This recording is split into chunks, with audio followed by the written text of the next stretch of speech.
গত 1 বছরেরও বেশি সময় তিনি তার অফিস বন্ধ রেখেছেন এবং তিনি গোপনে ফেসবুক লাইভের মাধ্যমে তার ই-কমার্স প্রতিষ্ঠান পরিচালনা করছেন। ই-কমার্স প্রতিষ্ঠান ই-ভ্যালিতে পণ্য কেনার জন্য অগ্রিম টাকা দিয়ে পণ্য না পাওয়া এবং অর্থ ফেরত না পাওয়ার অভিযোগ নিয়ে রাজধানীর কারণ বাজারে টিসিবি ভবনের সামনে মানববন্ধন করেছেন ভুক্তভোগীরা। এ সময় মানববন্ধন থেকে 7 দফা দাবি জানানো হয়। বৃহস্পতিবার দুপুরে রাজধানীর কারণ বাজারে ভোক্তা অধিকার অফিসের সামনে 2018 সাল থেকে 2021 সাল পর্যন্ত ই-ভ্যালিতে নানা সময়ে পণ্য কেনার জন্য টাকা দিয়ে পণ্য না পাওয়া এবং অর্থ ফেরত না পাওয়ার অভিযোগ নিয়ে ভুক্তভোগীরা উপস্থিত হন এবং মানববন্ধন করেন।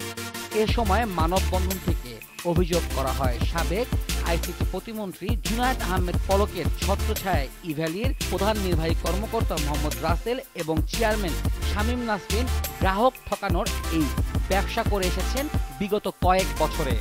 তথ্যমন্ত্রী পলক সাহেবের দেখানো পথ দেখে তিনি আমাদেরকে দেখিয়েছেন যে এই ই-ভ্যালি প্রতিষ্ঠান খুবই রিলায়েবল একটা প্রতিষ্ঠান, আপনারা এখানে ইনভেস্ট করতে পারেন, আপনারা এখান থেকে অর্ডার করতে পারেন। আমরা সেটা দেখেই আমরা কিন্তু অর্ডার করেছিলাম। পরবর্তীতে আমাদেরকে বিগত সরকারই বলেছে আমরা নাকি লোভী, কিন্তু তারাই কিন্তু লোভ দেখিয়েছিল। আমরা কিন্তু শুধুমাত্র অর্ডারই করেছি, পণ্য অর্ডার করেছি। আজকে ভোক্তা অধিকার অধিদপ্তরের সামনে আমাদের দাঁড়ানোর একটাই কারণ, আমরা তো ভোক্তা, আমরা তো কাস্টমার, আমরা তো কনজিউমার। তো ভোক্তা অধিকার অধিদপ্তর কি পদক্ষেপ নিয়েছে বিগত বছরগুলোতে, তারই পরিপ্রেক্ষিতে আমরা আজকে ভোক্তা অধিকার অধিদপ্তরের সামনে দাঁড়িয়েছি। এছাড়াও মানববন্ধন থেকে আজ বৃহস্পতিবার 7 দফা উত্থাপন করেন ভুক্তভোগীরা। তার দেশ থেকে নিষেধাজ্ঞা আমাদের দ্বিতীয় দাবি।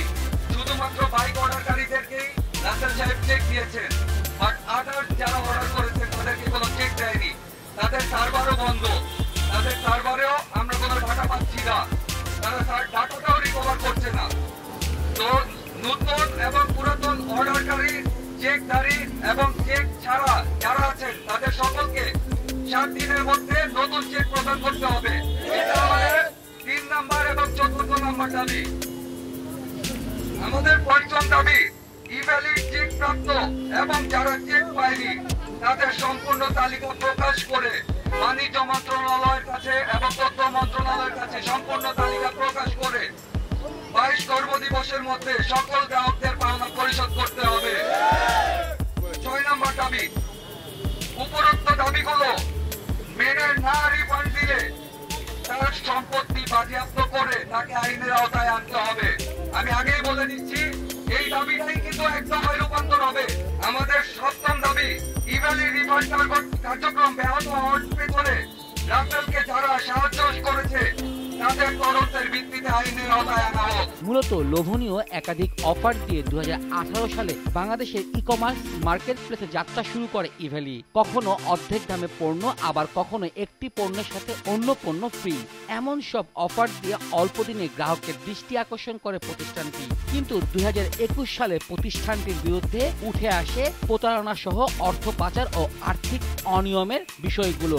আর সে বছরই অক্টোবর মাসে বন্ধ হয়ে যায় ই-ভ্যালির অনলাইন প্ল্যাটফর্ম। আর এতেই কয়েক লক্ষ গ্রাহক আর্থিকভাবে ক্ষতির সম্মুখীন হয়।